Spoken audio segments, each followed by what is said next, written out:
Order the 4:30 closed session of the City Council, an adjourned regular meeting. Could I get a roll call, please? Yes. Councilmember Waller. Present. Councilmember Kaladerovich. Oh, Councilmember Castle. My Here. apologies. We can go out of order. Perfect. Councilmember Kaladerovich. Present. Councilmember Obaji. Here. Councilmember Barron. Here. Mayor Light. Here. Okay, do we have any blue folder items for the closed session? None for closed session. Okay, let's see. There's nobody in the audience. Is there anybody online who'd like to make a public communication on closed session items and non-agenda items? We have no e-comments and no attendees on Zoom. Okay, thank you. Could you read off what we'll be discussing in closed session, please? Yes, as authorized by the government code as listed on the published agenda, the following items will be discussed in closed session. For items F1 through F6 are under the title Conference with Legal Counsel, Existing Litigation.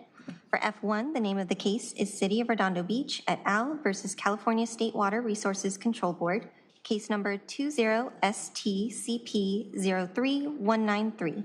For F2, the name of the case is New Commune DTLA LLC and Leonid Pustelnikov versus City of Redondo Beach and City Council of the City of Redondo Beach, case number B336042. For F3, the name of the case is New Commune DTLA LLC versus City of Redondo Beach, City Council of the City of Redondo Beach, City of Redondo Beach Department of Community Development et al., case number B337897. For F4, the name of the case is New Commune DTLA LLC versus City of Redondo Beach, City Council of the City of Redondo Beach, and DOEs 1 through 100 inclusive, case number 23-STCV-10146. For F5, the name of the case is in regards to 9300 Wilshire LLC, bankruptcy CD, cal case number 223-BK-10918-ER. And for F6, the name of the case is in regards to 9300 Wilshire LLC, 9300 Wilshire LLC et al. Versus AES Redondo Beach LLC, bankruptcy CD, cal case number 223-AP-01163-ER. Items F7 and F8 are under the title Conference with Legal Counsel, Anticipated Potential Litigation. For F7, there is one potential case, and for F8, there is one potential case. Item F9 is under the title Conference with Legal Counsel and Labor Negotiator. The employee organization is Redondo Beach Police Officers Association.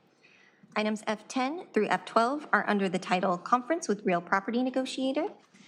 For F10, the properties are portions of the Redondo Beach Marina parking lot and Seaside Lagoon, portions of APN numbers 7503-029-900 and 7503-029-903. For F11, the properties are 110 through 151 Fisherman's Wharf, a portion of APN 7505-002-934. And item F12, the properties are portions of the Redondo Beach Marina parking lot and Seaside Lagoon, portions of APN numbers 7503-029-900 and 7503-029-903, portions of Harbor Drive, Pacific Avenue, Catalina Avenue, Gertruda Avenue, Redondo Street, and Esplanade. Thank you. Thank you, and well done. City Manager Wojciechowski, who will be speaking to these items, please? For all items this evening, myself, City Attorney Joy Ford, and Assistant City Attorney Cheryl Park. For items F1 through F8, we will have Mark Weiner, our Community Development Director, and Diana Verrett, outside legal counsel. For item F9, we will be joined by Diane Strickfadden, our Human Resources Director. For items F10 and F11, we'll have Greg Kapovich, our Waterfront and Economic Development Director, and Catherine Buck, our Waterfront and Economic Development Manager. For item F12, we will have Greg Kapovich again and Elizabeth House, our Community Services Director. Okay, thank you. Could I get a motion to recess to closed session? So moved. Second. Okay, we have a motion and a second. All for? Aye. Okay, we are going to recess to closed session. We will come out on or about 6 o'clock, report out any actions that are reportable, and to start the open session, the open City Council session. Thank you.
open session from closed session. Could I get a roll call, please?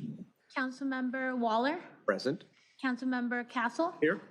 Councilmember Kalijedovich, Here. Councilmember Abaji, Here. Councilmember Barron, Here. Mayor Light. Here. So we got through all but the last 3 items. Is there anything to report? to the Yes, Mayor, manager? We can't- just that we will be picking up items F10, F11, and F12 in closed session following the conclusion of the open session meeting. So those items will then become R10, R11, and R12. We'll need to reread those into the record as we go back into closed after open session. That's all. And other than that, no reportable item. No reportable action otherwise. Okay. Could I get a motion to adjourn to our regular meeting? So moved. Second. Okay, all for? Aye. Anyone opposed? Okay, motion carries. I'm going to call to order the open session of the city council. Could I get the roll call, please? Councilmember Waller, Present. Councilmember Castle, Here. Councilmember Kalijedovich, Here. Councilmember Abaji, Here. Councilmember Barron, Here. Mayor Light. Here. Do we have any active duty members of the service or veterans in the audience today? If so, please stand to be recognized. Looks like no, so, okay. Councilmember Kalijedovich, would you lead us in the pledge to the flag? And then we will please stand up for the pledge to the flag, and then we'll remain standing for a moment of silent invocation afterwards. Ready, begin.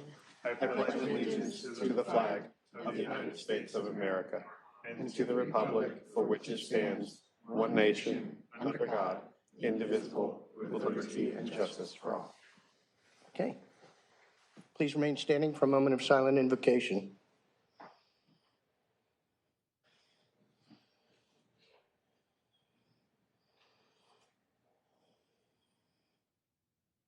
Okay, thank you. You may be seated.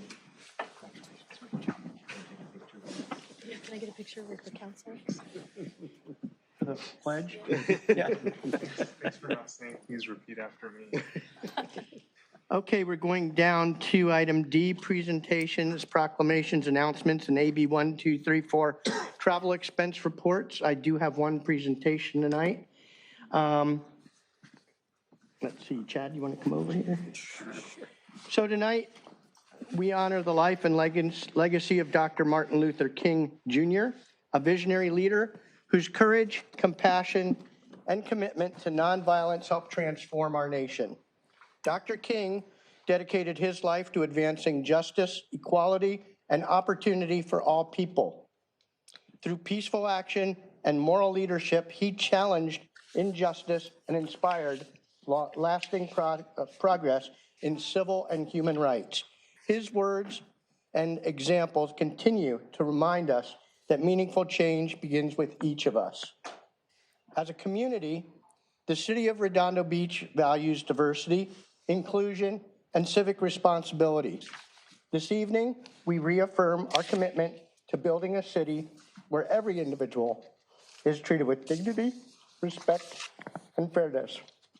Although Martin Luther King Jr. Day will be observed this coming Monday, tonight's proclamation allows us to pause in advance and reflect on Dr. King's enduring message. It is also a reminder that this day is a call to service, encouraging all of us to honor his legacy, not only through words, but through action. Now, therefore, I, Jim Light, Mayor of the City of Redondo Beach, and on behalf of the City Council, do hereby proclaim Monday, January 19th, 2026, as Martin Luther King Day in the City of Redondo Beach, and encourage all residents to observe the day by serving others and continuing the work of justice, equality, and peace. And accepting on behalf of the city, we'll have Councilmember Castle. Okay, thank you.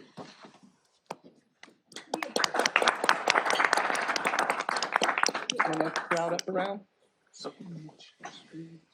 Speech.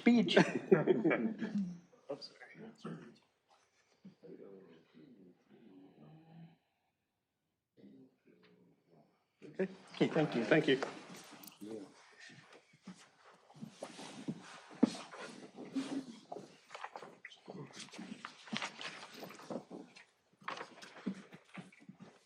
Okay, I'll start on the announcements.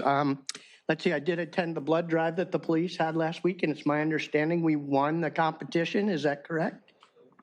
Don't know yet, but we had, 103? So we're in the running. So that was a great day, and thanks for everybody who came out to that. I attended the Cal City's LA County Division meeting last week, and got some time to speak with Senator Ben Allen and some other dignitaries from other cities. I also, on Saturday, we were honored to have Mayor Bass visit Redondo Beach and go to the new restaurant Montauk. And so I got to speak with her a little bit, and I believe Councilmember Castle, you did as well. I did at too. different times. So we interrupted her meal twice. I did meet with the citizens for Redondo Trees. Also participated on Sunday.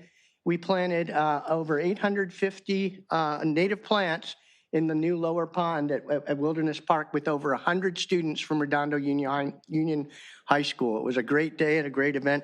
And I want to give a shout out to Geraldine Trevetti, who's with our Public Works Department and is the lead engineer for the project. It's going to be very exciting when we open it up. I think the public will be impressed to get that pond back. We had a meeting on water polo today, so we're getting more progress towards water polo events this summer. Looking forward to that. And I also met with members of the Public Amenities Commission. And that's it. Councilmember Waller. Thank you, Mayor. I'd also like to offer my congratulations to Officer Kyle Lostrom on the 103 donations, the 103 pints. I look forward to his comedy stylings coming up at Springfest for that. Unfortunately, I was deferred from donating for the first time ever in my life, otherwise it would have been 104. This week, later in the week, I've got a meeting on the status of the Avenue A pedestrian ramp. The mayor will be there as well, and a Clean Power Alliance Board of Directors meeting. And then tomorrow night is the North Redondo Beach Business Association mixer at Trusted Gut from 5:30 to 8 p.m. Trusted Gut is up over on, is it 182nd in Kingsdale? Is that the right? Yeah. Yep. I know in my head where it is, but I don't know the address. Thank you. Okay, Councilmember Castle. I attended the Cal Cities dinner last week as well. Excuse me. It gave us an opportunity to meet with our state senator and other dignitaries from Sacramento and find out, what's happening up there that's going to impact cities around the South Bay and obviously here in Redondo specifically. I also attended the King Harbor Association board meeting on Wednesday morning, and we had a lot of good feedback from the boat parade and are looking forward to this year with a lot of new events and trying to replicate the success that we had with the boat parade by getting different parts of the waterfront to work together on those. You mean build on it? Build on it, build on the success, exactly. And coming up this week, I have the Martin Luther King Day celebration at the California Surf Club, where Goody Goodlow will be speaking. And then also on Saturday, we have the In-N-Out Car Show, which is coming to Seaside Lagoon. We're very excited about that. It's a new large event for the city, and we were able to get them to come to Redondo, and traditionally they held it in Orange County, so we're excited about that new opportunity. So I'll be there as well this weekend, and that's what I have for this week. Hey, thank you. Councilmember Kalajevic. Yes, I'd like to make note that I also donated blood. I'd like that to be on the record. I also attended the Cal Cities LA Division General Meeting. Many of you already mentioned that. And on Monday, I attended a meeting at the LA Air Force Base with the Governor's Military Council and Director Myers from the Governor's Office of Business and Economic Development, discussing the importance of the base, aerospace industry, and Space Force, and its huge economic impact here in the South Bay specifically. I will be co-hosting with Councilmember Obaji a community meeting on January 24th, which is a Saturday at 9 a.m. in the North Branch Library. We will have guest Tom Backley there from the Health District to discuss a proposed new development on the property there on Prospect. And on January 22nd, the Metro Board will be deciding where to build the Green Line extension to Torrance. We're chartering a bus to help residents get to the meeting and advocate for the best option, Hawthorne Boulevard. And the bus will be at the Redondo Beach Transit Center in the morning of the 22nd, and we'll leave promptly at 7:20. Encourage all of you to get there, stand with your neighbors, and let's make this best option happen. Thank you. Thank you. Councilmember Obaji. I also gave blood, counted for 2 actually of the 103 because I did Power Red. Thank you, Kyle, for organizing that, for rallying everybody to get out there. Thank you, Councilmember Kalajerovich, for letting District 4 jump into your North Redondo community meeting at the North Branch Library. That's going to be great. We'll have Tom Backley speak and cover kind of everything else that's transpired here in the last few months. And in addition, I want to echo what Councilmember Kalajerovich said relative to the Metro Board meeting that will be taking place on January 22nd. I encourage all Redondo residents, even if you live nowhere near where the train's going to go, to come out that day and stand up for our neighbors along the right-of-way, because building 2 additional Metro trains tracks that'll have hundreds of trains every day over 7 fuel and gas pipelines next to a freight train carrying combustible materials is no place to build a new rail system. It'll have lower ridership than Hawthorne Boulevard. And, if you look at the K line right now, it's elevated all throughout El Segundo. Why should it be on the ground or trenched when it gets to Lawndale and Redondo Beach? It should stay elevated. That'll be on the 24th, also 22nd, 7:20 a.m., Redondo Beach Transit Center. In addition, tomorrow there's a planning and programming meeting. The K-line extension or C-line extension will be there too, but you'll be on your own to get there. It's at 11 a.m. down at downtown at Metro headquarters. That's it for me. Thank you. Okay, Councilmember Barron. Nothing tonight, Mayor. Okay, thank you. Okay, jumping down to item E on the agenda. Would anyone like to change the order of the agenda this evening? If not, could I get a motion to approve the order of the agenda as written? So moved. Second. Okay, motion a second, all for? Aye. Anyone opposed? Okay, motion carries. We're going to go in the order that's been published. Let's see, we're going to go into an agency recess now for the special meeting of the Redondo Beach Housing Authority. Could I get a motion to recess to the special meeting? So moved. Second. All for? Aye. Anyone opposed? Okay, motion carries. Okay, do we have our Mr. Price and, our additional Housing Authority members here tonight? No? Okay. So I'm going to call the meeting to order. Could I get a roll call, please? Member Waller, Present. Member Castle, Here. Member Kalajetovich, Here. Member Obaji, Here. Member Barron, Here.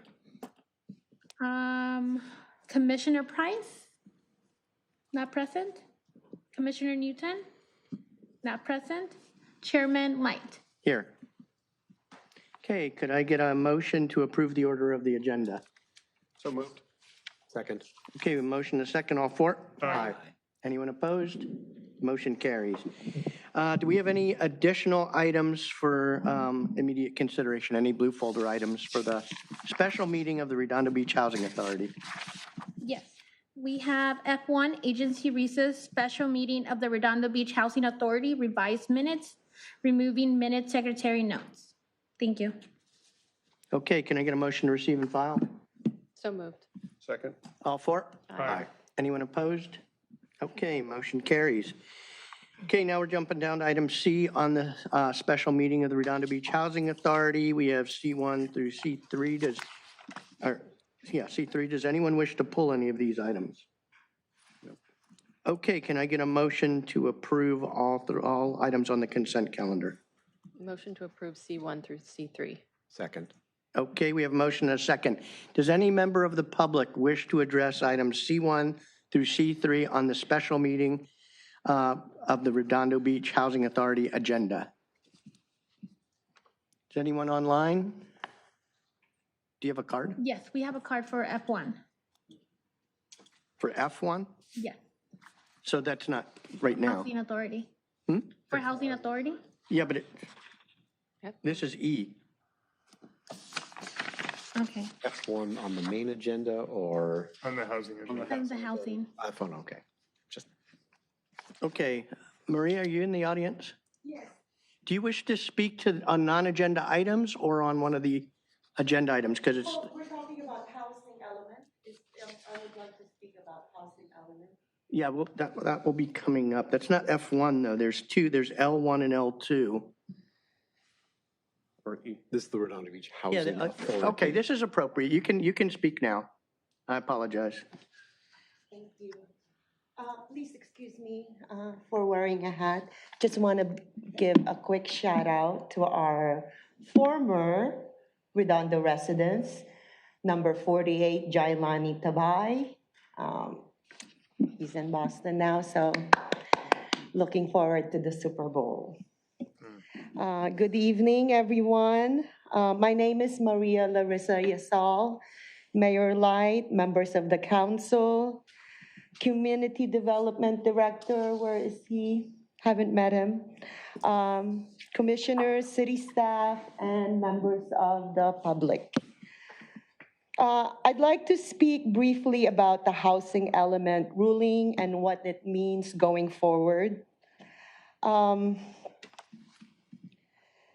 Let's see. Here I go again with my, losing my notes. Very passionate about this whole thing. So basically, we have an opportunity to make an intelligent plan in Redondo Beach. The appeals court was clear. Compliance is not about theoretical zoning or paper units. It's about realistic, achievable housing pathways. This moment gives Redondo Beach a choice. We can respond defensively or we can lead intelligently.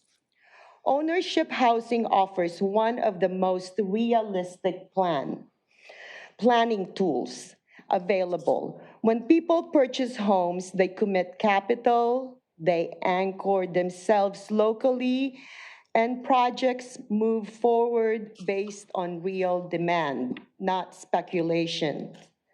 Home ownership also protects the city.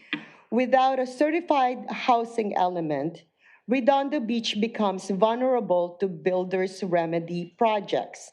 In other words, they will build it for us, which often limit local controls and overwhelmingly produce rental-only developments. If we want to maintain local oversight design standards, long-term stability, we must plan intentionally. That means identifying sites that are truly feasible and encouraging development to create stakeholders, not just occupants. This is not about developers versus City Hall.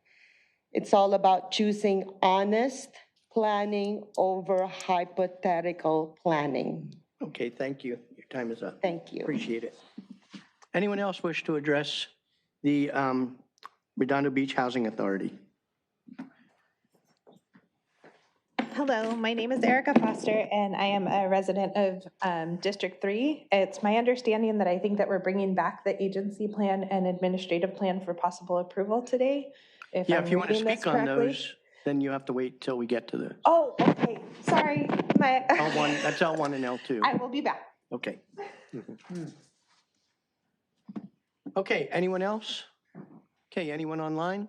There's no one online and no hands raised. Okay, thank you. Thank you. Let's see, so we will be jumping down to item I. There's no old business, there's no public hearing, so we'll jump down to item I1. Director House, you've got the floor. Thank you. Good evening, Chair and board members. If you can have our presentation up on the screen, thank you. So we are bringing back the updates to the administrative plan. As you know, we originally presented this plan to you in December.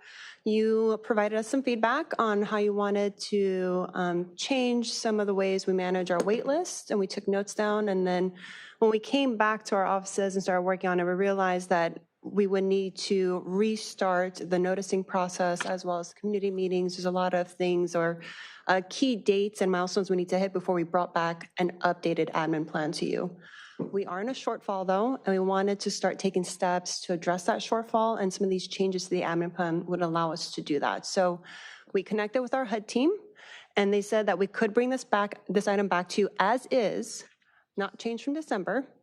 Same changes, same things we want to do to make sure we address the shortfall issue.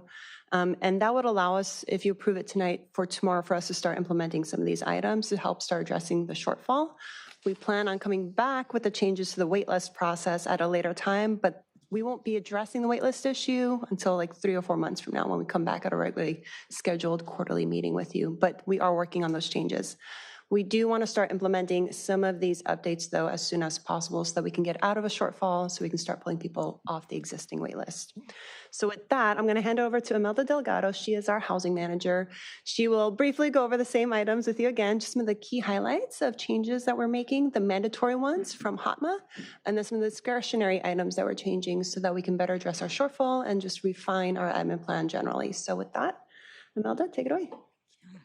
Good evening, board members. My name is Imelda Delgado. I'm the housing manager for the Redondo Beach Housing Authority, and I'm here to present on the administrative plan for the housing agency again.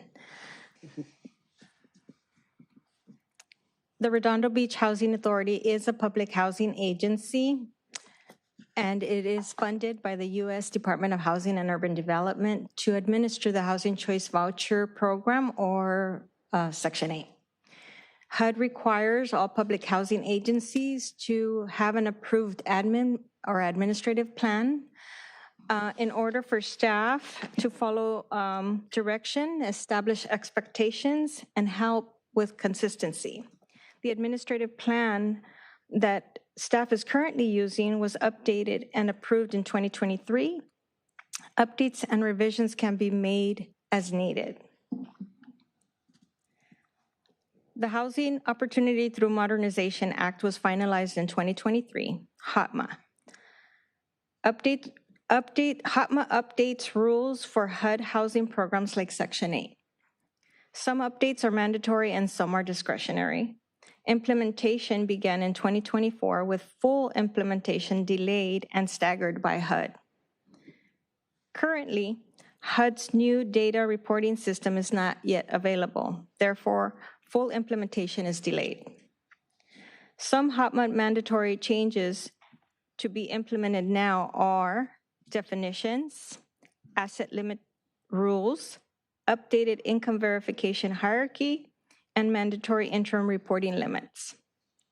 Staff will apply these changes once approved by the board.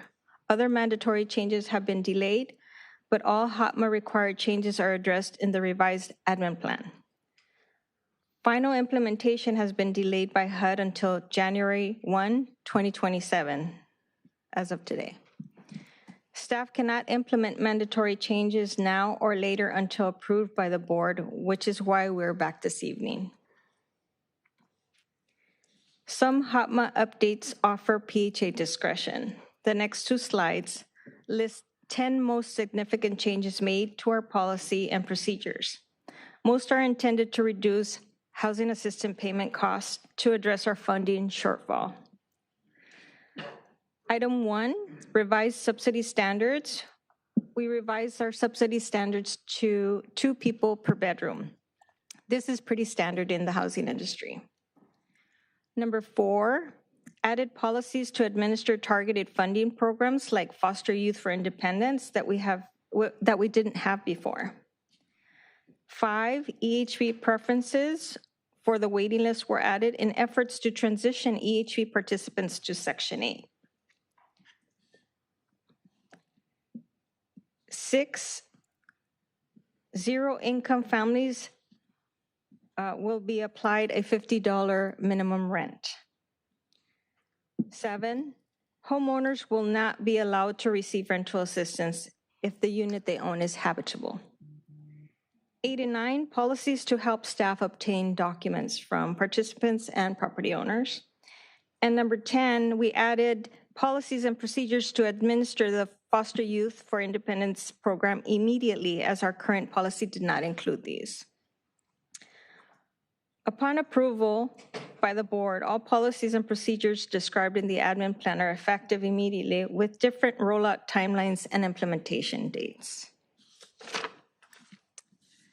To conclude, staff recommends the board to approve the amended administrative plan and adopt the resolutions for these significant changes to ensure compliance with HOTMA and allow staff to revamp the Section 8 application process and bring it back to the board in the future or at a later date. Thank you. Okay.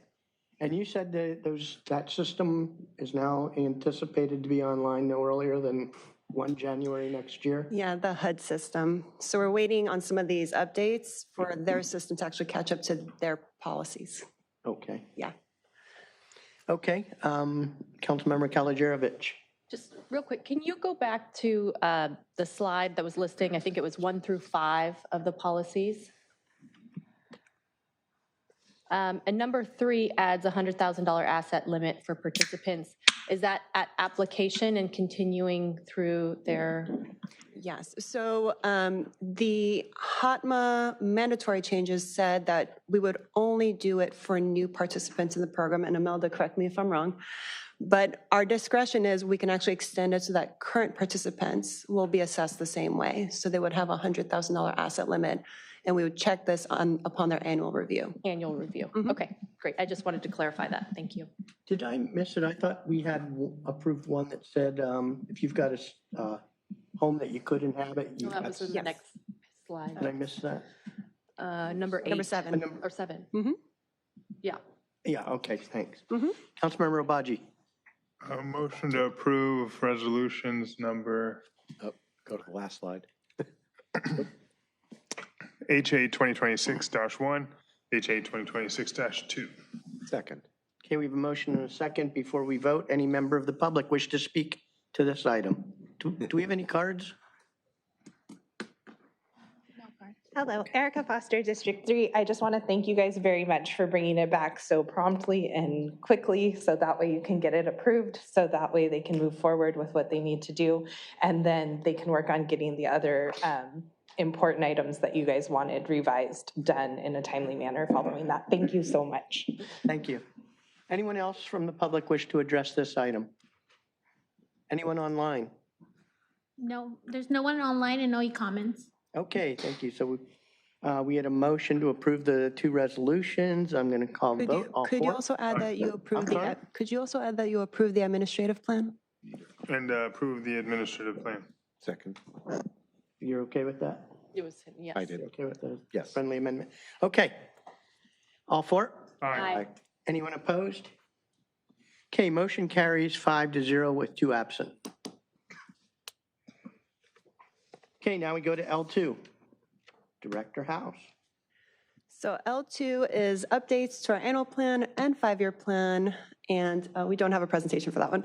And it's because you just approved the admin plan. So that by default triggers the needed update to the annual plan and the 5-year plan, and it's just capturing the changes to the administrative plan you just approved. And the last motion covers this, correct? No, you would have to make a new motion to approve the annual plan and the 5-year plan. Okay. There are many plans for the Housing Authority. So moved. Second. Yes, I printed the 1,000-page document. It's right here. Thanks, yeah. I left it there to Thank remind you. Okay, so we have a motion to approve both of these resolutions, correct? Yes. And a second. And a second. Okay, does any member of the public wish to address L2?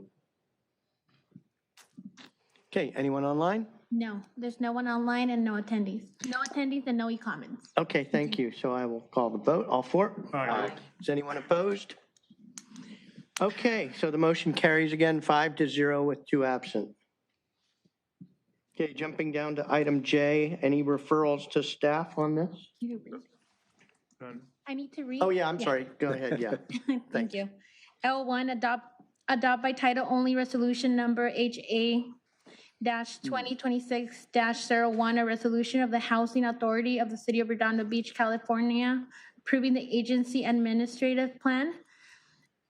L2, adopt by title only resolution number HA-2026 2026-02, a resolution of the Housing Authority of the City of Redondo Beach, California, approving significant amendments to the agency annual plan for fiscal year 2025-2026 and the 5-year plan for fiscal year 2026-2030 for submission to the U.S. Department of Housing and Urban Development. Thank you.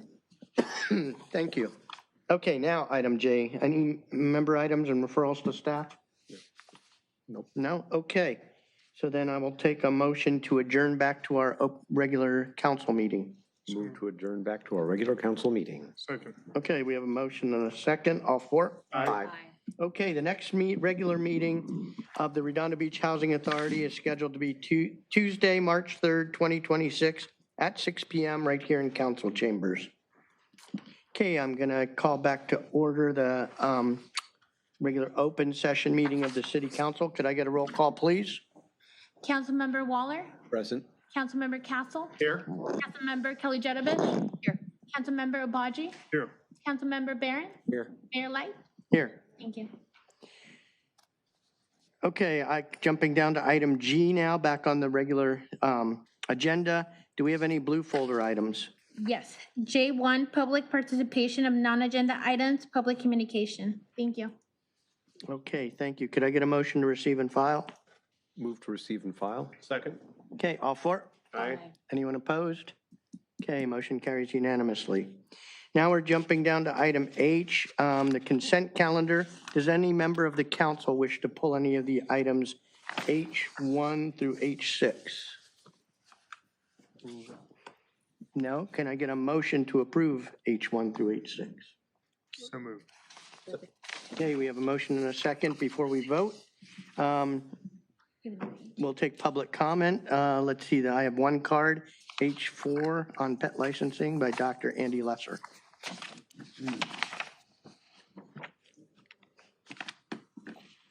Good evening, Mayor and council members.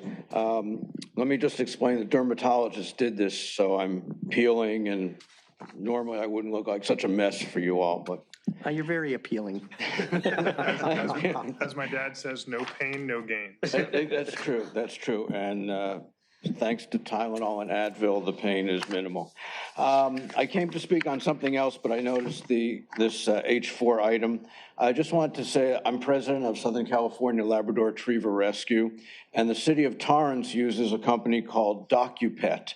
And on their licensing form, there's an option for donation to nonprofit. And last year, City of Torrance, their commissioners, along with DocuPet, approved a large donation to our nonprofit Labrador Retriever Rescue Group. So I don't know what pet data does, but I see you're going to come up to put it out to bid, and I just want to say that I think Torrance is very happy with DocuPet, and certainly my organization was thrilled that we got a donation from DocuPet through the licensing for City of Torrance. Thank you. Thank you. Anyone else wish to address items H1 through H6? If I could just make a comment? Pardon? If I could just make a comment? Let's see if anybody online. There's no hands raised and no e-comments. Okay, Councilmember Obaji. Thank you, Mayor. I just want to say thank you to Public Works for H5, which is slurry sealing across North Redondo, District 5, the Golden Triangle in District 4, and even some streets in District 3. Thank you for prioritizing residential rehab. Is that it? That's it. Thank you. Okay, thank you. So I will call the vote. All four items H1 through H6. Aye. Aye. Aye. Anyone opposed? Okay, motion carries unanimously. Anything you have to read from H1 to H6? H5, adopt by title only resolution number CC-2601-002, a resolution of the City Council of the City of Redondo Beach, California, awarding a public work contract to American Asphalt South, Inc., a California corporation, in the amount of $597,931.97 for the construction of the citywide slurry seal project, phases 5 through 7, job number 41140. Thank you. Okay, thank you. We have no excluded consent calendar items. We just approved them all. So with that, we'll jump to item J, public participation on non-agenda items.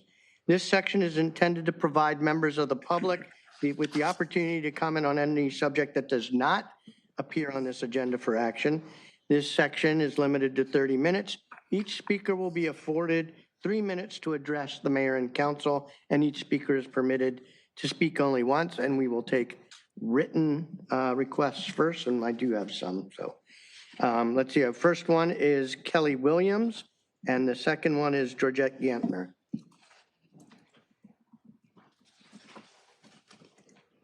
Hi, Kelly. Hi. My name's Kelly Williams. I'm going to say hello to all of you guys. I'm very nervous, so I'm going to read. I have been a resident of Redondo Beach for over 30 years. And first and foremost, I love my city. I love it here. I think it's beautiful. Just love it. And I've seen it go from an undiscovered beach town and to what it is today. I really care about it. I'm not here to complain about the homeless, and I'm not here to talk about any big beach harbor sign. But what I'm here to talk about is when you spend all that money on that sign, and it's whatever you guys decide to do, right when you hit that stop, you're going to turn to your right, and there's the post office. And that is why I'm here. 25 feet away, you'll notice that this sign is covered by weeds, and it says United States Postal Service. The property appears neglected, run down, and given a ghetto-type vibe. This is the initial impression anyone gets when they pass that sign coming down Catalina to Gertruda. It's like, hello, welcome to Redondo, look at our post office.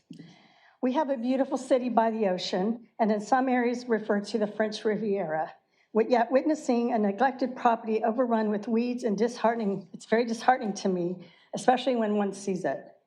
I wonder if anyone recalls the Redondo Beach back in the 90s where it had beautiful flowers. It was like a botanical type environment. Now we have 12-foot tall trees. And had a lot of detail to it. Now it just appears abandoned and unkept. I have a P.O. box, and I've had that there for 30 years. Not 30 years, sorry. I've had it since 1995. Yeah, I guess it is 30 years. And I see this on a weekly basis. I have repeatedly reached out to the postmaster over the last 5 years and was informed that there's no budget for landscaping because of COVID. However, they can repave the parking lot, they can acquire electric mail trucks, they can add in a charging station for them, and purchase a large sign that says the United States Postal Service, all while 12-foot trees are growing all over the property.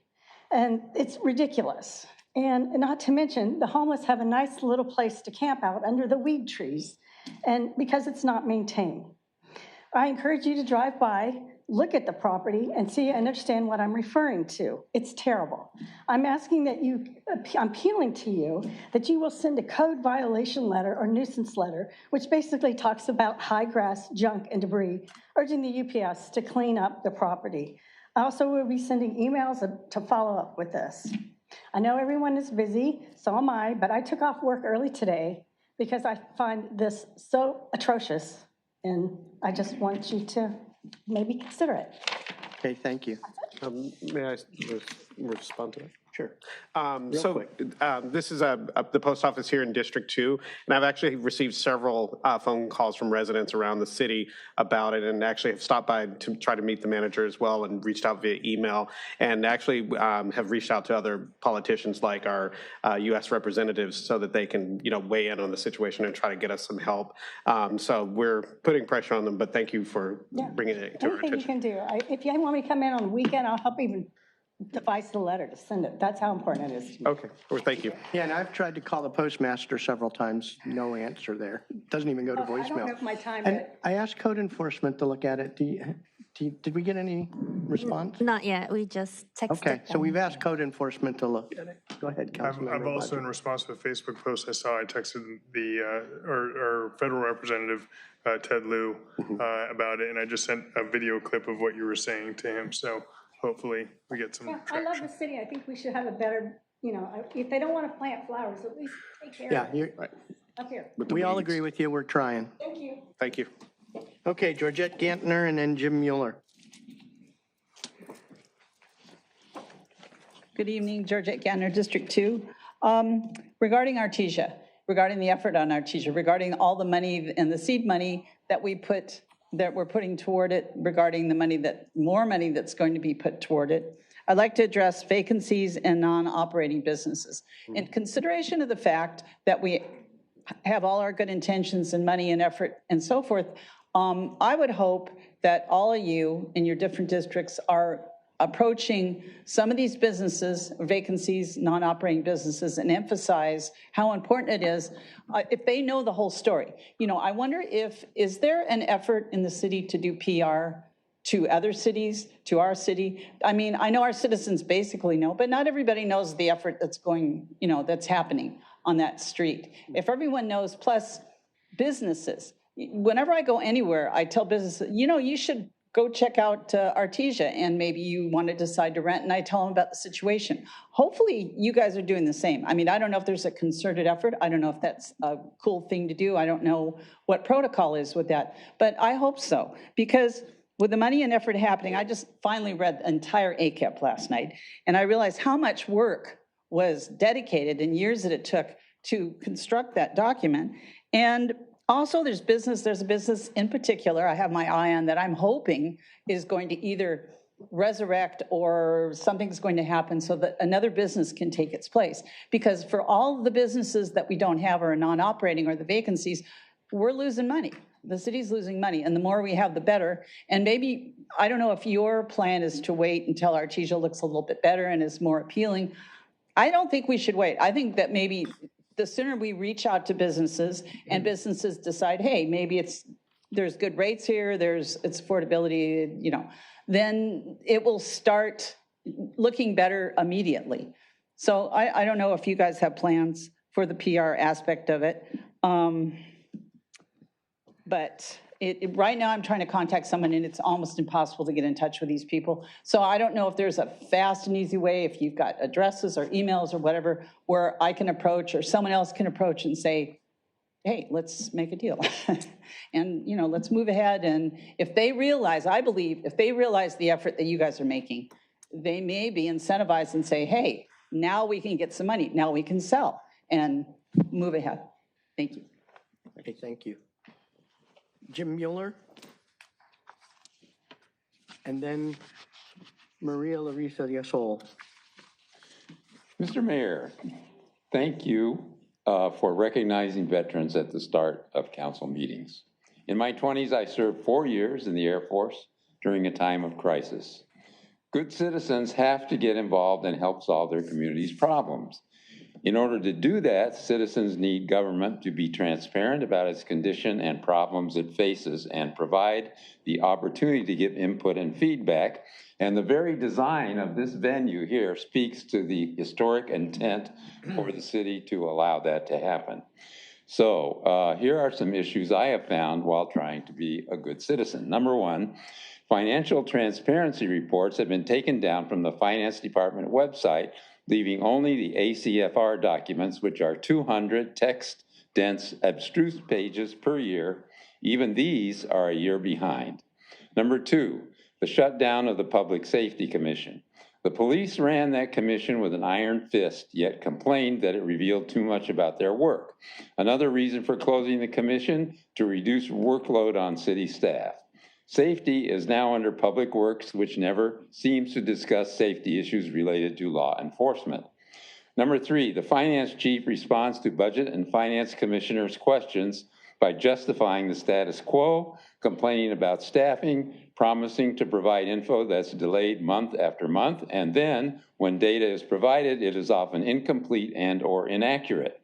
4, removing the conditional use permitting process for key development projects on Artesia, eliminating a layer of public review and comment. The reason given, internal admin review is faster and easier for the overworked staff. 5, quarterly budget reporting doesn't conform to financial reporting conventions familiar to the public. No report of quarterly revenue and expense budget versus actuals is available. This creates a barrier to public understanding of the city's financial performance, condition, and outlook. Number 6, high-value, sometimes multi-year consulting contracts awarded without competition and sole source justification documents allowed by non-compete provisions in the municipal code. Another problem, automatic and/or consent calendar extensions.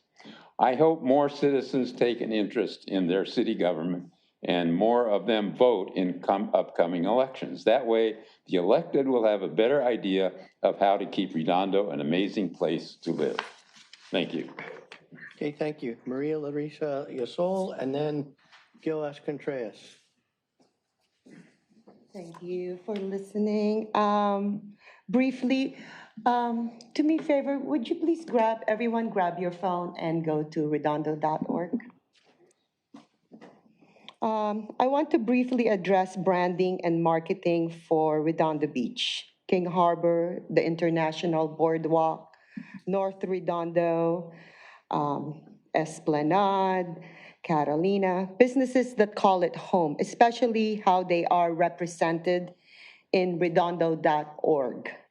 Currently, many businesses and the harbor itself shows up under no events or lack clear placement entirely, rather than being showcased as part of a vibrant international destination, working harbor and community hub. Branding communicates priorities. What we elevate signals value to residents, visitors, and leaseholders. King Harbor and its businesses are defining civic assets, yet their visibility is inconsistent, particularly on mobile devices. Using redondo.org instead of redondobeach.gov also weakens place-based branding and economic support for tenants. I respectfully encourage the council to request a briefing to ensure our branding are clear, prominent, consistent identity that supports community pride, tourism, and long-term economic stewardship. And yes, we want a landmark. Thank you. Thank you. Gil S. Contreras, and that's the last card I have.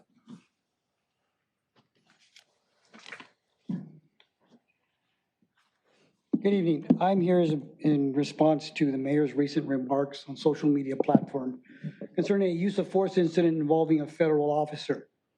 As a private citizen, the mayor is fully entitled to his personal opinions, and I will support and defend that right, even when I disagree. However, when he identifies himself as the mayor, he is no longer speaking solely for himself. At that point, he's speaking as the city's chief elected official in words reasonably understood to reflect the position of the city, and that distinction matters. I speak today as a citizen, but I'm also someone with over 45 years of police experience, okay? I'm a former police supervisor, a post-certified instructor, a former instructor in use of force options, and someone who has both been involved in and formally reviewed multiple use of force incidents. Even with that level of experience, I'm extremely hesitant to offer public opinions based on a few seconds of video, especially without full investigation, thorough interviews, and a clear understanding of the involved agency's policies, training standards, and use of force guidelines, particularly when that agency is with one I am not familiar with. The use of force in policing is dynamic. It is not scripted, it is not clean, and it is often ugly to watch. Unfortunately, it is sometimes a necessary part of the job. These encounters have real and lasting effects, not only on the individuals involved, but on the officers, families, agencies, and the community as a whole. And that really demands seriousness, restraint, and informed judgment. That is why public comments made by the mayor speaking in his official capacity about police tactics are deeply concerning. Policy tactics are not political talking points. Or policing tactics are not political talking points. They are professional disciplines grounded in training, policy, and experience, not secondhand impressions drawn by television, social media, or commentary. When elected officials engage in what amounts to amateur meddling in professional operations, it exposes the city to ridicule and pulls us into tactical debates that should never be politicized. Most importantly, the type of commentary risks real-world harm. Our officers, may hesitate in critical moments, question whether they have the backing of the city leadership, or misinterpret whether awful trained actions will later be publicly undermined. Hesitation in dynamic situations can result in serious injury or worse. I would hope that the position of this council will be to withhold judgment on any incident involving our officers until all facts are fully investigated and to defend them against emotional reactions driven by incomplete information or public pressure. As I would call on the city attorney to review the policies and procedures concerning public comment by the members of the council as well as the mayor and how it affects us on social media. It is important that we are viewed as serious professionals, okay? I respectfully respect this council to step up, reaffirm your clear time's up, boundaries sir. between Thank you. governance and law enforcement operations. Sir, your time's up. Thank you. Okay, anyone else wish to address the council on any non-agenda items? Anyone in the audience? Anyone online? We have no hands raised on Zoom and no e-comments. Okay. So we do have public hearings tonight, so we'll go down to item K, ex parte communications related to item L1, which is a hearing on the permanent local housing allocation program. I've had communications with the city manager, with several of the council, and with Director House a little bit, but not really about the details of the plan. Okay, council member. I spoke with the city manager about this and mostly by title only spoke to you about it, the mayor. Councilmember Castle. I spoke to the city manager about this. Councilmember Kalajevic. Spoke with the city manager, city attorney, and the mayor. Councilmember Obaji. Councilmember Barron, city manager. Pretty much it. Thank you. Councilmember Barron. Spoken with the mayor, Councilmember Obaji, city staff. Okay, thank you. So now we will go to item L1, which is the hearing I just spoke about. Could I get a motion to open the public hearing? Second. We have a motion and a second. All for it? Aye. Anyone opposed? Okay, motion carries unanimously.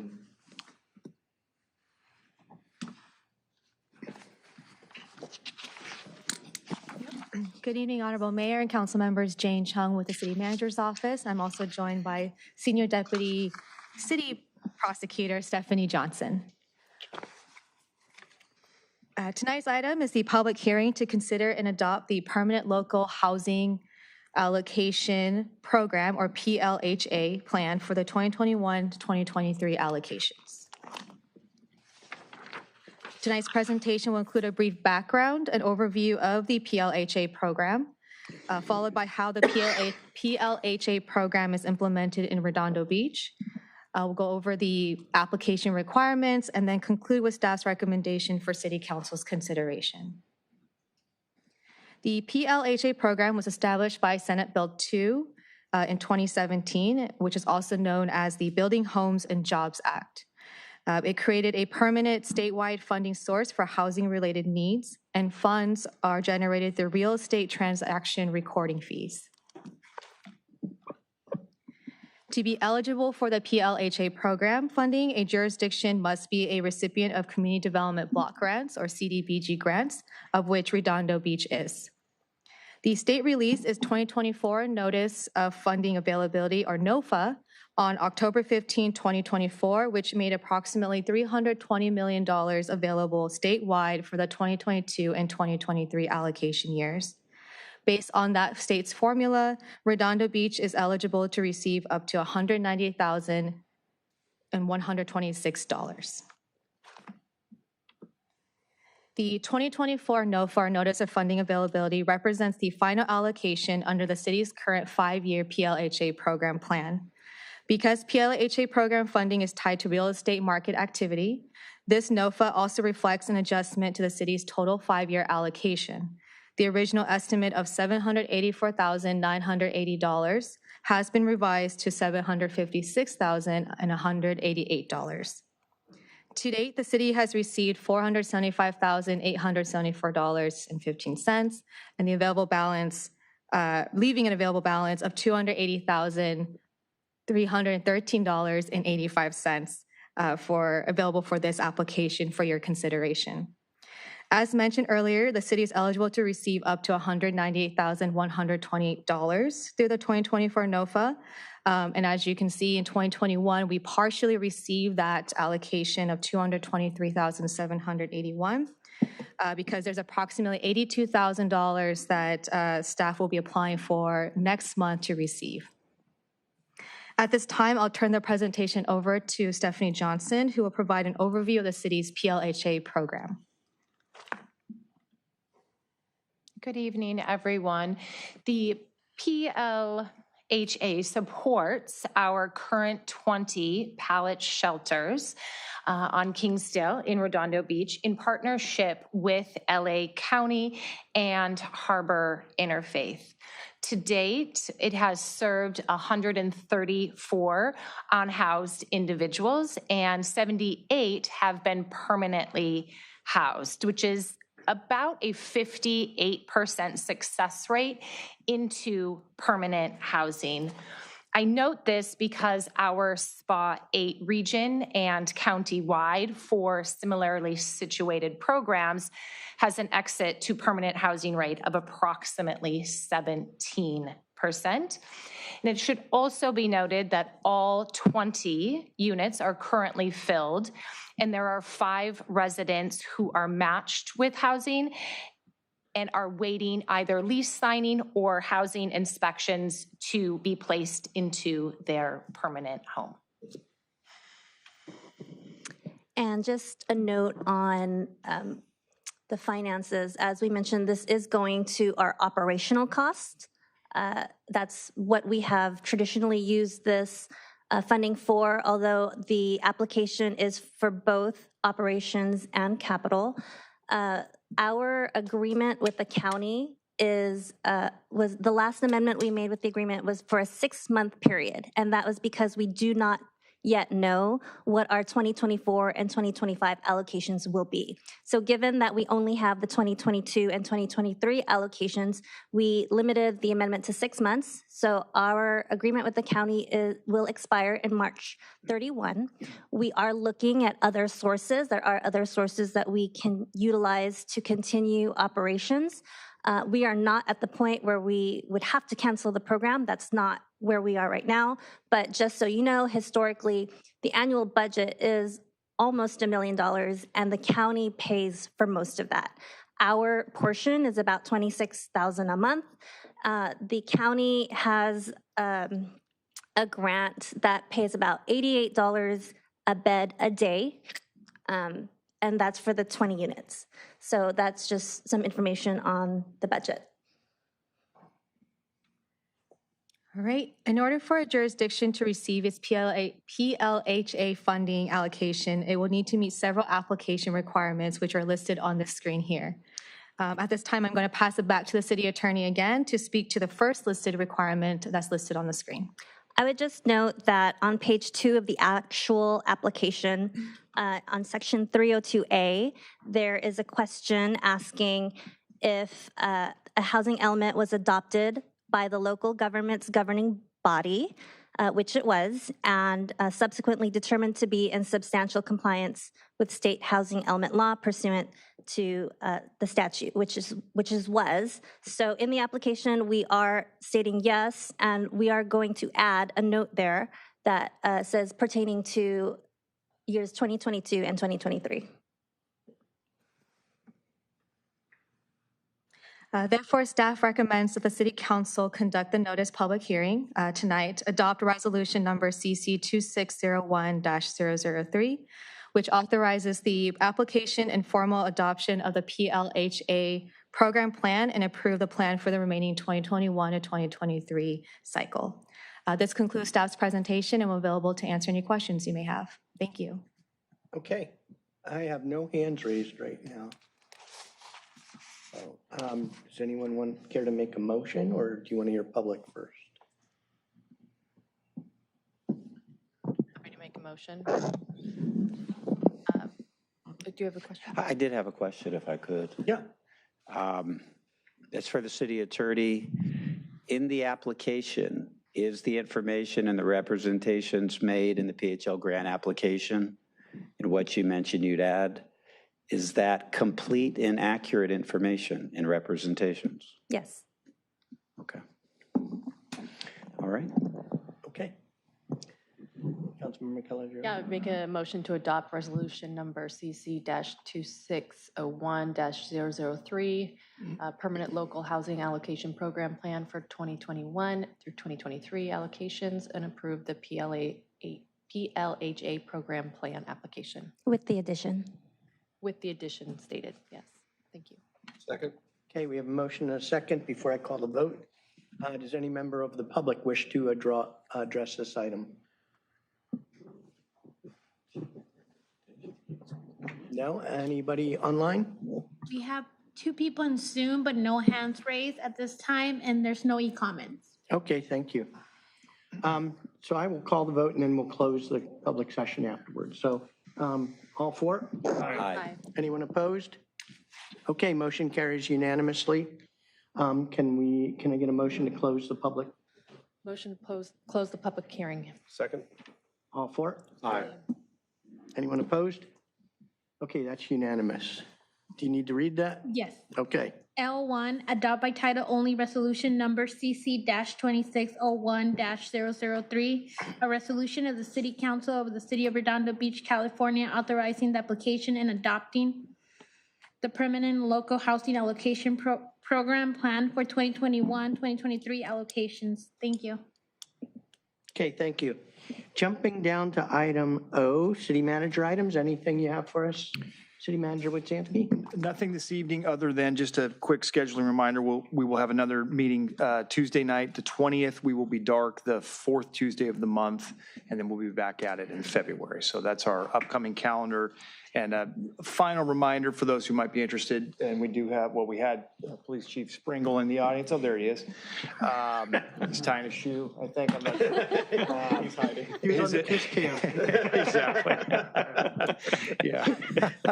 His ceremonial swearing in will occur at the start of the meeting on the 20th. So. Okay.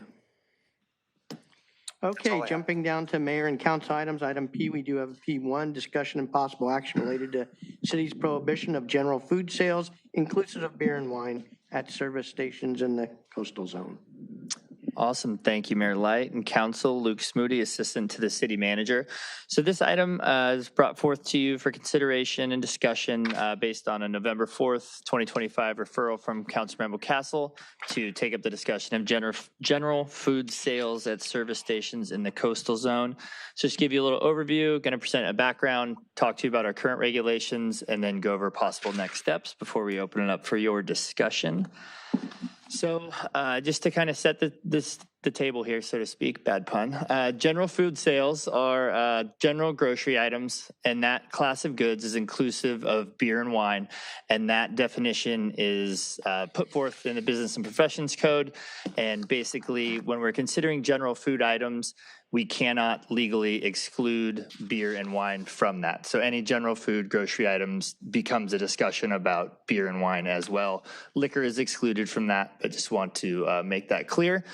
And prior to October of 2023, the city's 11 service stations were prohibited from selling general grocery items. They were permitted to sell incidental convenience items. You can think of these as single servings, small beverages, but it's not a gallon of milk, a loaf of bread, a large bag of chips, things like that. And so that was an ordinance that was passed by the city in 1971. And state law came and basically said you couldn't separate those things, couldn't service station, gas sales, and general food sales going forward. But because we had that 1971 ordinance on the books, it still was legally viable. And then we decided to, or the council elected to change that by ordinance 326323, which was passed in October of 2023. It authorized general food sales at our service stations, but only in the inland zone. And so of the 11 service stations that are in the city of Redondo Beach, 9 of the 11 are in the inland zone. And so those were covered by that authorization of general food sales. And so with the passage of that, those 9 service stations, were they interested in selling general grocery? or beer and wine, or inclusive of beer and wine.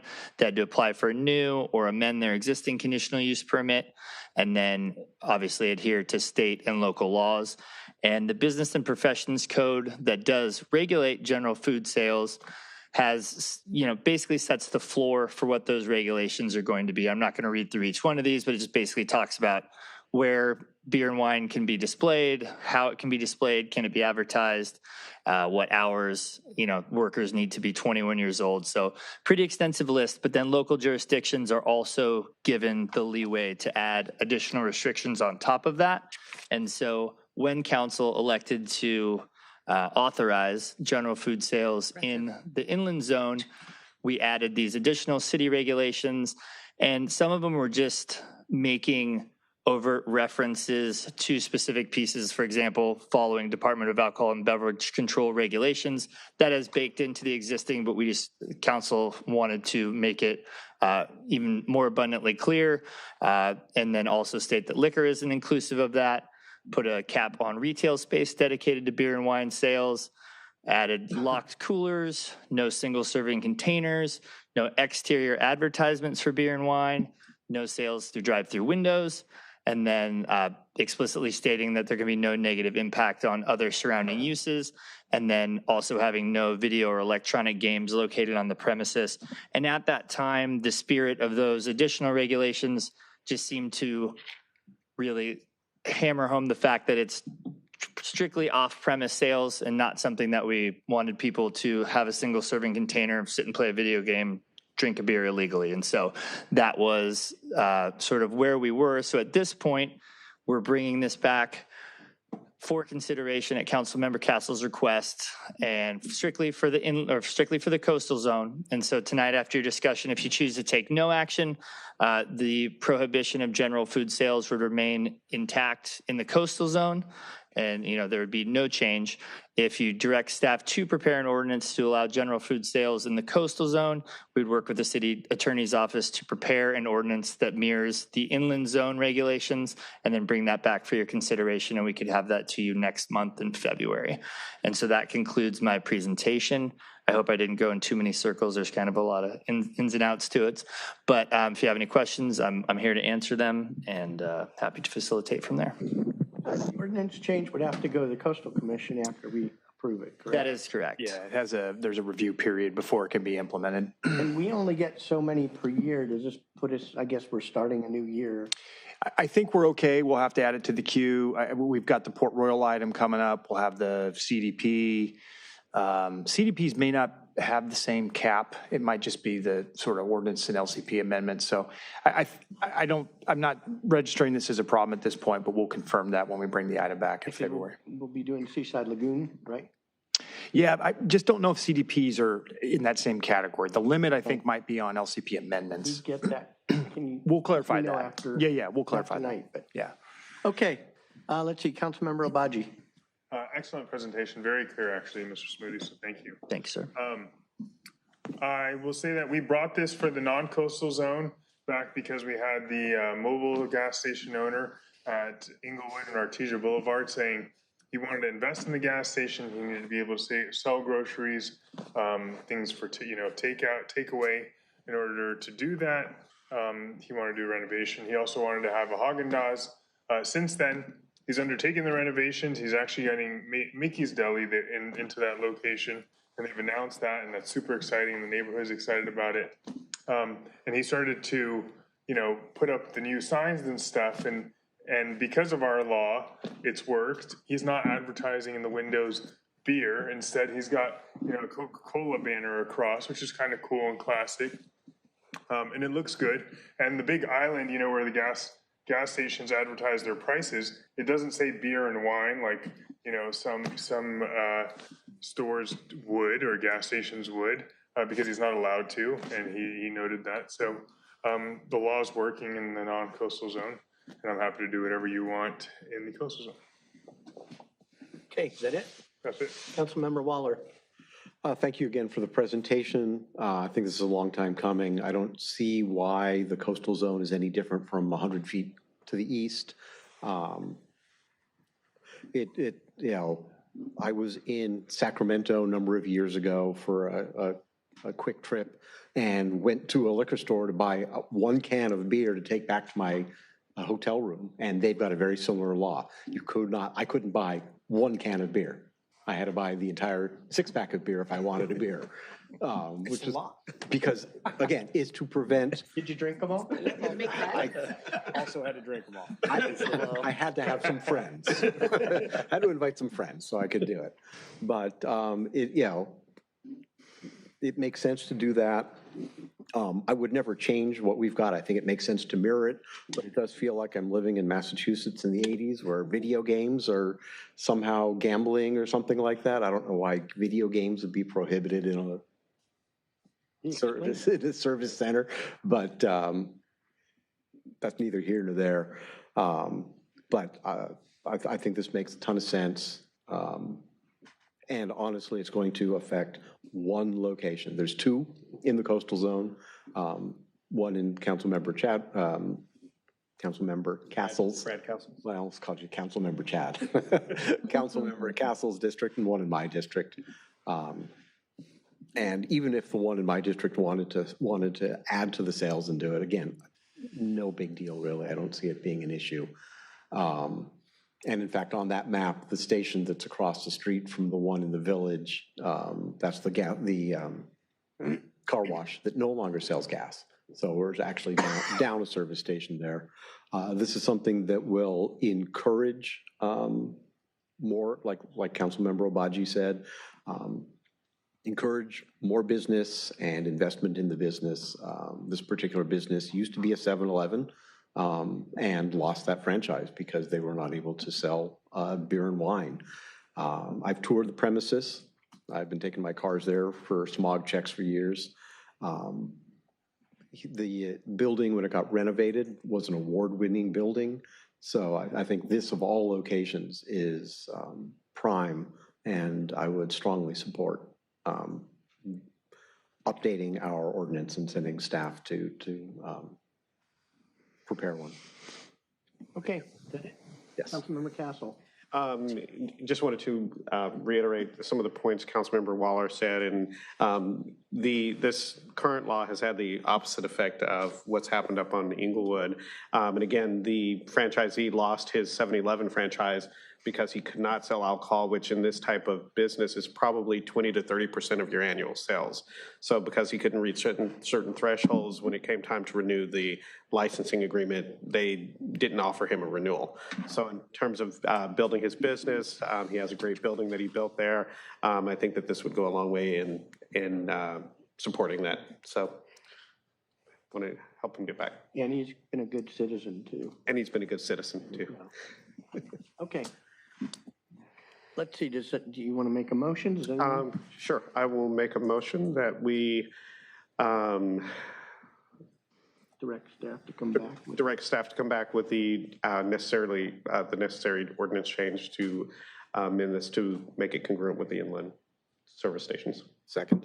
Okay, we have a motion and a second. Does any member of the public wish to address this item? I do have 2 cards, Sam Vartanian and then Dr. Andy Lesser. Come on up. Thank you.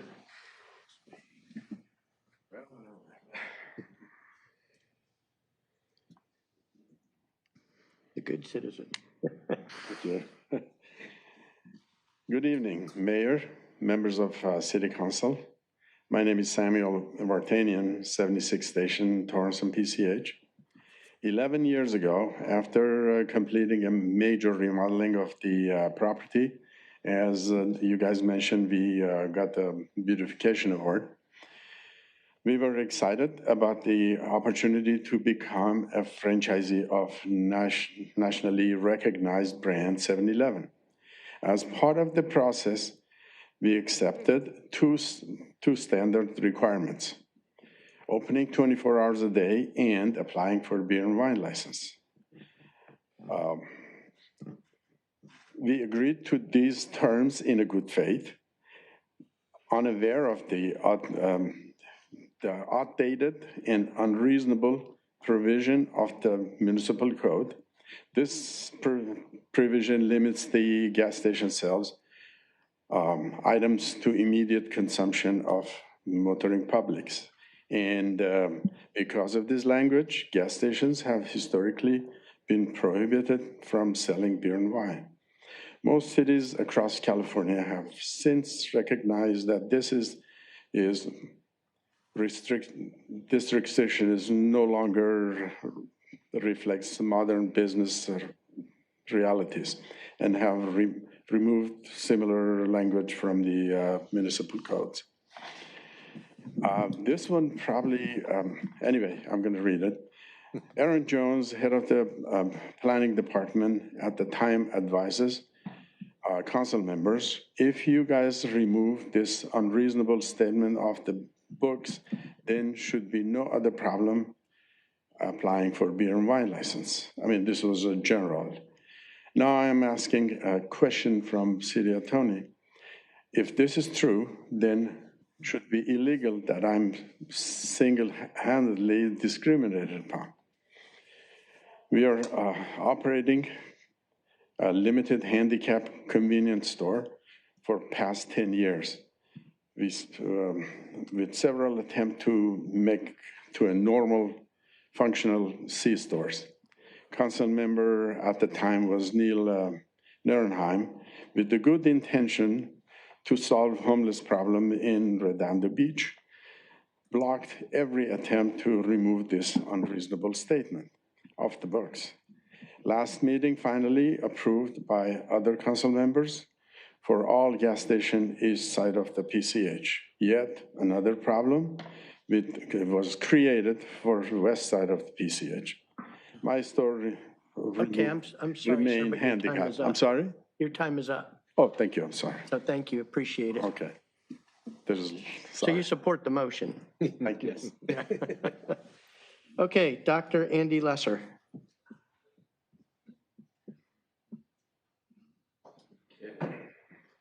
Okay. Good evening once again. This is actually the topic I came to speak about. I remember when this came up a few years ago, and I was pretty much against the general grocery and along with it the beer and wine for the stations of the coastal zone. But now I'm taking the opposite stance. I've gotten to know Sam very well. He maintains a very clean operation. He does not tolerate, you don't want to use this term now, but vagrants or the homeless or the unhoused. So Sam is very diligent about keeping his property up. I don't think that him being able to sell beer and wine would have any negative impact on the neighborhood.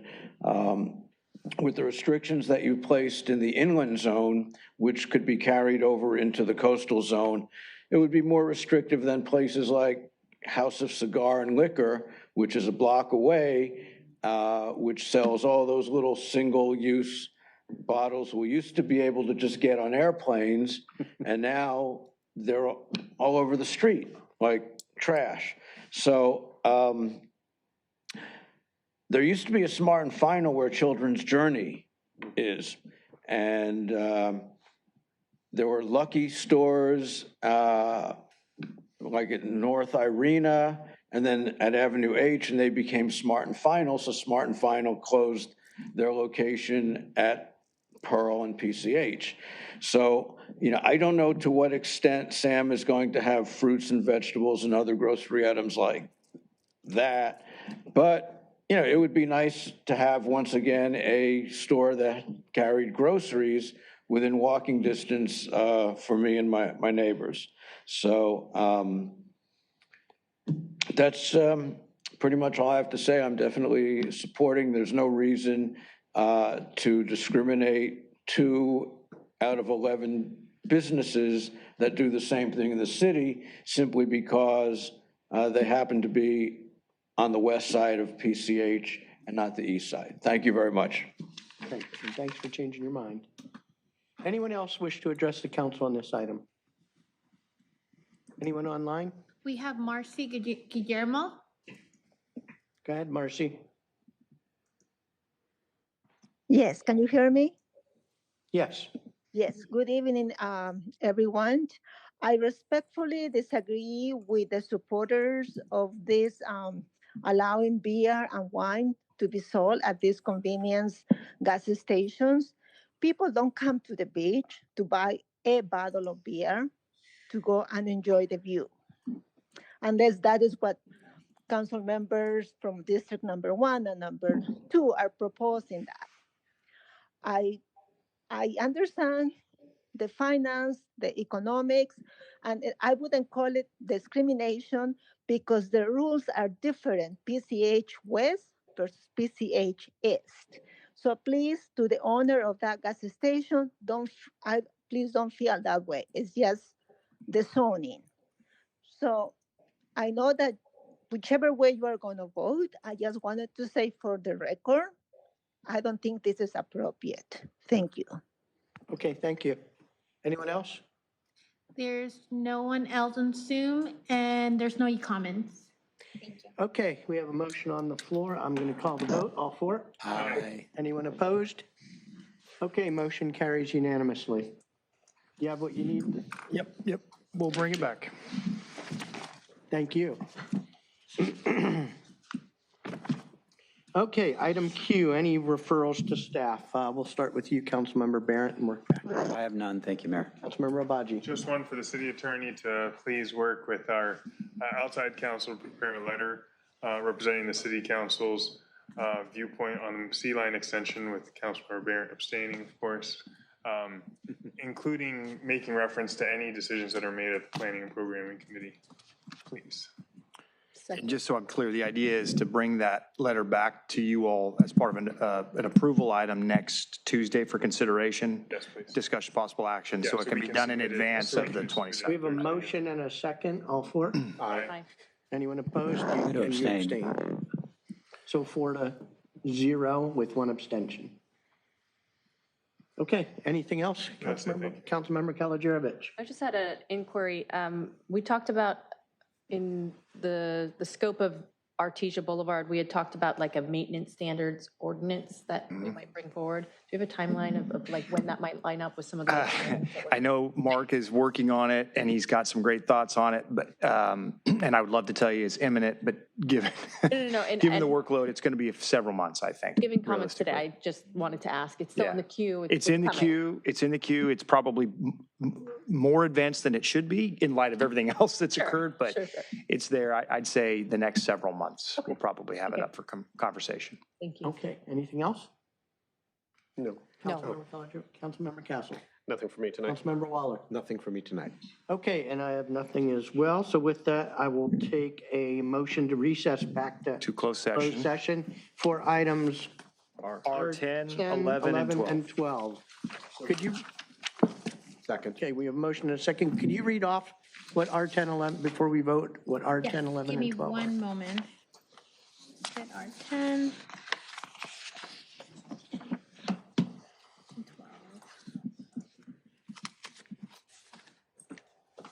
As authorized by the government code as listed on the published agenda, City Council will discuss the following closed session items.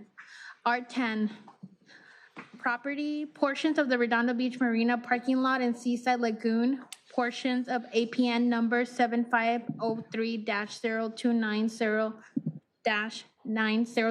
and 7503-025-903.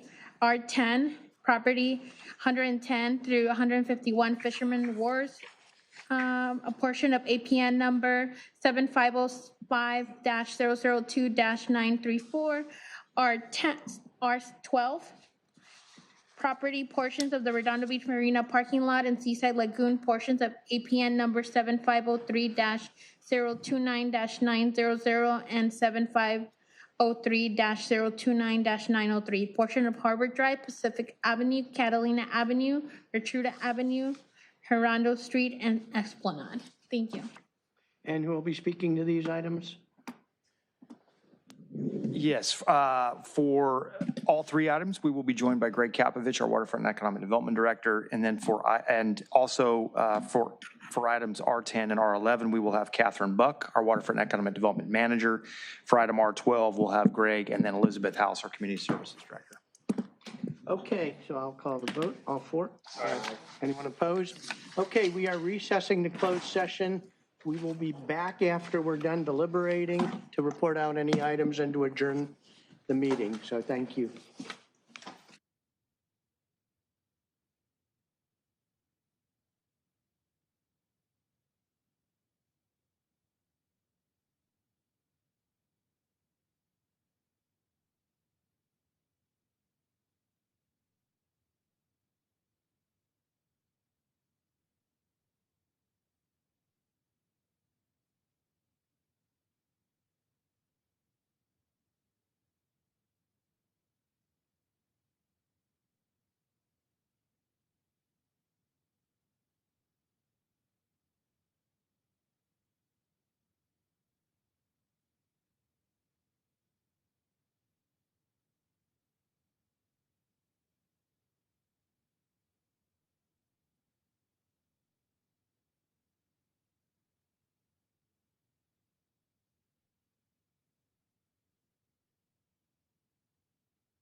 Okay. I'm calling the meeting back to order. We're reconvening to open session from closed session. I'll do the roll call. Councilmember Waller. Present. Councilmember Castle. Here. Councilmember Kalajerovich. Here. Councilmember Obaji. Here. Councilmember Barrett is here. Okay, do we have anything to report from closed session? No reportable action, Mayor. Okay, can I get a motion to adjourn? Motion to adjourn. Second? All for? Aye. Anyone opposed? Okay, we are adjourned. The next meeting of City Council will be a closed session at 4:30 next Tuesday and open session at 6 p.m. next Tuesday right here in City Hall. Thank you. Thank you. Right.